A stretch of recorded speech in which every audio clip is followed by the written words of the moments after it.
hordoftoonni maatii Biiftuu Shoo nageenya Waaqayyoo dachaa isiniif haa baay'atu. Akkam jirtan nagaa keessanii? Ani nagaa kodha Waaqayyoof haa galatu. Nagaan na bara jiru simbiras akka jiru abdiin qaba Waaqayyo irraa. Baga nagaan isiniif ta'e baga nagaan naaf taatan isiniin jechuun jaaladha. Kabajamtoota maatii koo ammayyuu nagaa naaf ta'aa isiniin jedha. Nagaa kootti aansuudhaan guyyaa har'aa seenaa addaa seenaa baay'ee nama barsiisu isiniif qabadhee dhufeen jira. Amma dhumaatti na waliin turaa. Like, share, subscribe gochuuma hin dagatinaa abadan. Dagatamuu wanta hin qabne waan ta'eef hin dagatinaa isiniin jedha. Itti tuqaa bira darbaa jechuudha. Warri karaa deemtanis sheerii namaa jalaa yoo dhuftanii maatii taataman hin darbina. Egaa seenaa kiyya mata dureen seenaa kiyya dubbii afaan keenyan dubbannu yookaan gochaa goonu keessatti hangam nama miina hangam nama fayyisna jedha mata dureen isaa jechuudha. Hangam nama miina hangam nama fayyisna kan jedhu hanga dhumaatti yoo na waliin turtan dhumarratti deebisaa ni argattu jechuudha. Seenaa kana keessatti jechuudha. Egaa seenaan koo abbaa manaa fi haadha manaa akkasumas ilma tokko turanii yeroo hundumaa abbaan hojii hojjetaa ilmi immoo ni barataa haatis hojii mana keessaa hojjetti jechuudha. Abbaa fi ilmi yeroo kamiyyuu ganama subuu ka'anii deemu. Haati immoo ganama subuu irribaa kaatee ciree isaaniif qopheessiti. Yeroo hundumaa cireen isheen qopheessitu ciree baay'ee filatamaa ta'ee fi baay'ee mi'aawaa ta'edha. Abbaan manaa isheetii fi ilmi ishee yeroo hundumaa ciree isheen qopheessitu kana baay'ee itti gammadanii nyaatanii abbaan manaas haadha manaasaa ilmis haadha isaa galateeffatanii ilmis kara mana barumsaa abbaanis kara hojiitti ni deemu jechuudha. Haa ta'u garuu guyyaa tokko akkuma baratame ganama irribaa kaatee osoo ciree qopheessaa jirtu wanta biraas hojjechuu eegalte. As deemtee odoo as deemtu cireen isheen qopheessaa jirtu sun harkaa gubate jechuudha. Harkaa gubate irra deebitee hojjechuudhaaf yeroo hin qabdu sa'aatiin irraa deemee jira. Ganama subuu ka'anii deemu waan ta'eef kan biraa isaaniif laachuudhaaf hojjetamee lafaa kan jiru hin jiru.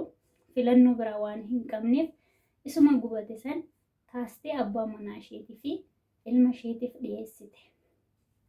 Abbaan manaa ishee calliseetoo nyaate. Waan tokko osoo hin dubbatin. Ilmi garuu keessa isaatti akkamitti nyaachuu danda'e abbaan koo? Nyaanni kun baay'ee gubataadha. Harmeen koo duraan nyaata baay'ee mi'aawaa nuuf hojjetti. Baay'ee filatamaadha cireen isheen nuuf hojjettu. Guyyaa har'aa garuu cireen isheen hojjette isa kanaadha. Abbaan koo immoo calliseetoo nyaate. Akkamitti nyaachuu danda'e jechaa keessa isaatti kana dubbachaa garuu wanta abbaan isaa callisee nyaateef qofa callisee waliin nyaate jechuudha. Erga nyaatanii ka'anillee akkuma duraanii yeroo nyaata gaarii nyaatanii haadha manaa isaa galateeffatee deemu. Akkasumas ilmi haadha isaa galateeffatee deemu san ammallee galateeffatanii nyaata akkana baay'ee mi'aawaa fi filatama kana nuuf hojjechuu keetiif galatoomii jedhanii ishee galateeffatan. Isheen illee rakkoo hin qabu galatarraa hafaa garuu nyaanni guyyaa har'aa ani isiniif hojjedhee nyaata duraaniiti miti. Baay'ees mi'aawu baay'ees filatamaa miti. Akkamitti akka nyaattaniyyuu hin beeku. Nyaachuurrallee darbitanii baay'ee mi'aawa galatoominaan jechuu keessanitti gaafii natti ta'ee akkamittiin kun ta'uu danda'e jettee gaafatte jechuudha. Jennaan abbaan manaa ishee lekki nyaanni kun ananaaf ta'ee tan nyaadhe. Itti gammadees nyaadhe. Baay'ee natti tolees nyaadhe. Nyaata akkanaa nan jaaladha waan ta'eef rakkoo tokko hin qabu naaf ta'ee tan nyaadhe jedhee isheetti deebise jechuudha. Egaa isheen illee tolee baqqaash erga ta'e jechuudha inni gaggeessite jechuudha. Erga gadi ba'anii booddee ilmi abbaa isaa waame abbaa jedhee waame. Oo ilma koo jedhee abbaanis ni awwaateef. Abbaayee garuu harmeen bee yeroo hundumaa nyaata baay'ee mi'aawaa baay'ee filatamaa ta'e nuuf hojjetti. Garuu nyaanni isheen guyyaa har'aa hojjette nyaata baay'ee mi'aawaa sanii miti. Baay'ees filatamaa miti. Ati immoo nyaachuu keerra kan darbe baay'een jaaladhee itti gammadee nyaadhe galatoomi jettee galateeffattee baate. Akkamittiin kana gochuu dandeesse? Nyaanni sun silaa sirrii miti. Gubateetiin hin jira jedhee ilmi abbaa isaa gaafate jechuudha. Abbaan illee yaa ilma koo jedheen haati kee yeroo kamuu nyaata baay'ee mi'aawaa filatama nuuf hojjetti. Yeroo kamuu nyaata isheen nuuf hojjettutti gammannee isheedhanis galatoome jennee gammachuudhaan isheerraa gargar baanee deemna. Haa ta'u garuu guyyaa har'aa nyaata akkanaa nu hojjettee nuuf laachuun ishee beekaa odoo hin taane dogongoraan harkaa gubatee jira. Wanta biraa nuuf kennuudhaaf hojjettee lafaan qabdu ta'a. Irra deebitee nuuf hojjechuudhaaf nuti immoo yeroon keenya dhumatee jira waan ta'eef yeroo hin qabnu nuun dhaqqabsiistu. Filannoo biraa waan dhabdeef kaastee nuuf kennite malee jaalattee miti kan kana nuuf dhiyeessuu dandeesse. Kanaafuu yeroo hundumaayyuu nyaata mi'aawaarraa nyaachaa dogongora guyyaa tokkootiif jecha nyaata kana hin nyaadhu jedhee osoon kan ishee irratti dhiisee ba'u ta'ee mufachiiseen ba'a. Baay'ee mufatti, baay'ee rifatti, baay'ee lapheen ishee cabaa. Kanaafiyyuu dogongora guyyaa tokkootiif jecha nyaanni kun naaf hin taane jechuun barbaanne. Harmeen kee yookaan haati manaa koo akka isheen hin gaddineef lapheen ishee akka hin cabneef maaliifan gochaa akkanaa godhe jettee akka ofitti hin aarreef nuti immoo bifa gammachuutiin ishee biraa bahuun dirqama keenya. Kanaafiyyuu sillee yoo ta'e har'as ta'ee borus gochaa kana godhuu qabda jedhee abbaan ilma isaanii gorse jechuudha. Asirratti sirriitti yoo dhaggeeffattanii ilmis tole abbaa koo amma reefu naaf galee atiyyuu haala kanaan harmee koo gammachiisuu keetiif galatoome jedhee abbaa isaanii galateeffate jechuudha. Maaliif amma asirratti jechuudha haati isaanii yeroo hundumaa nyaata baay'ee mi'aawaa kana hojjetti. Cireen isheen hojjettu ciree baay'ee filatama ta'edha. Zim jedhamee osoo hin taane baay'ee kan adda ta'edha jechuudha. Isaanis nyaatanii hedduu tokkotti gammadanii gammachuudhaan ishee biraa deemu. Garuu haati kun kan hojjettee kenniteef beekaadha miti. Dogongoraan harkaa gubatee wanta biraa kennuudhaaf hojjettee lafaa hin qabdu. Irra deebitee hojjechuudhaaf immoo yeroo hin qabdu. Filannoo biraa waan dhabdeef kaastee kennite malee jaalattee hin ta'aaf jettee isaaniif hin laanne jechuudha. Innaa asitti abbaan manaa ishee hangam akka keessa ishee gammachiise asirratti ilaaluu dandeessu jechuudha. Jechoota keenyatti yookaan gochaa goonutti hangam nama miina hangam nama fayyisna kan jedhu irratti asirratti argachuu dandeessu jechuudha. Osoo nyaadhu jedhee kan itti darbee deemu ta'e baay'ee rifatte ofitti gadditi. Maaliif yeroo kamiyyuu isheen kan hojjettu nyaata baay'ee filatama ta'edha. Garuu dogongora guyyaa tokkootiif jecha isaan irratti tuffatanii itti darbanii osoo deeman ta'e baay'ee ofitti gaddaa oolti jechuudha. Yeroo kamuu abbaa manaa ishee fi ilma ishee kan gaggeessitu gammachuudhaan waan ta'eef guyyaa san garuu dogongora guyyaa tokkootiif gaddaan osoo gaggeessite baay'ee ofitti aaraa oolti.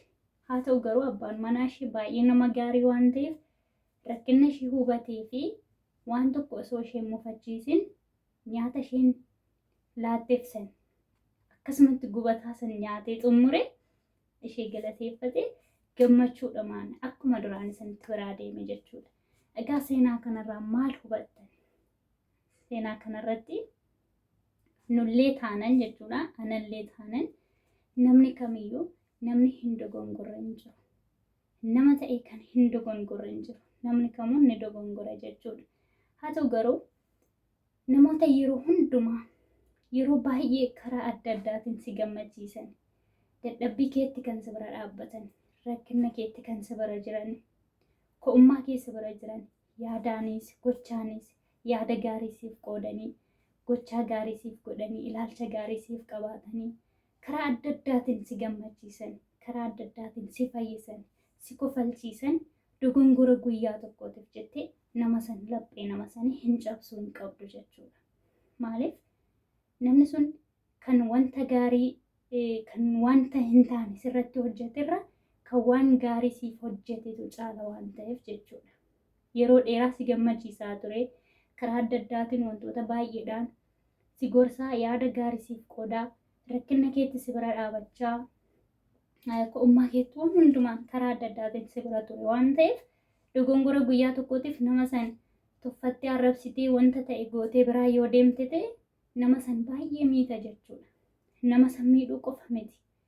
Gochoota babbareedoo isa darban kana dura gocha siif gochaa turan san jechootaanis ta'ee gochaanis ta'ee gaarummaa isaan kana dura siif godhaa turan san hundumaayyuu balleessitee jirta jechuudha.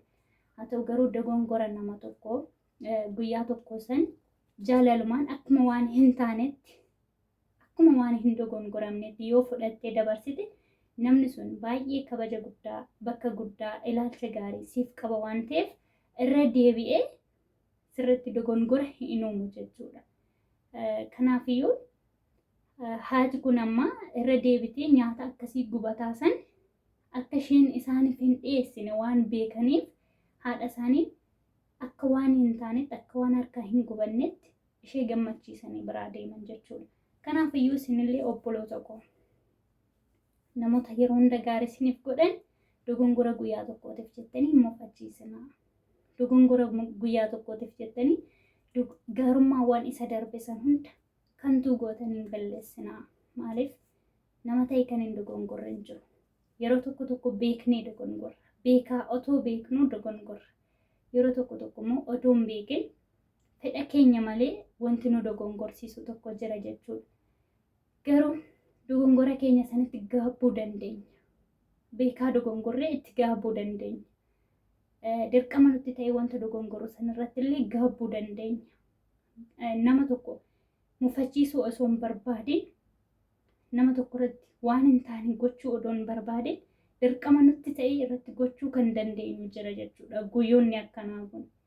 Kanaafiyyuu nama yeroo hunda waan gaarii nuuf godhu immoo dogongora guyyaa tokkootiif jennee nama san mufachiisuun nurraa hin eeggamu jechuudha.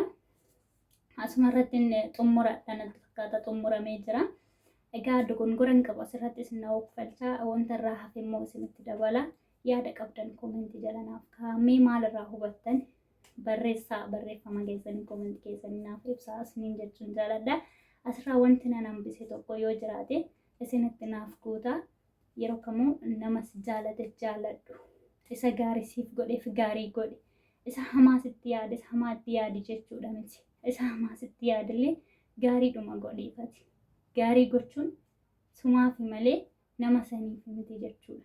Abbaan fedhe hamaa sittaa yaadu namni fedhe dogongora sirratti hojjetu akkas na godhe jettee ati immoo beddira akka inni si godhetti deebisuudhaan osoo hin taane isarraa dabsitee gaarummaadhaan biddira isaaf deebisuudha jechuudha. Wanti isinirraa eeggamu wanta anarraa eeggamu kana fakkaata.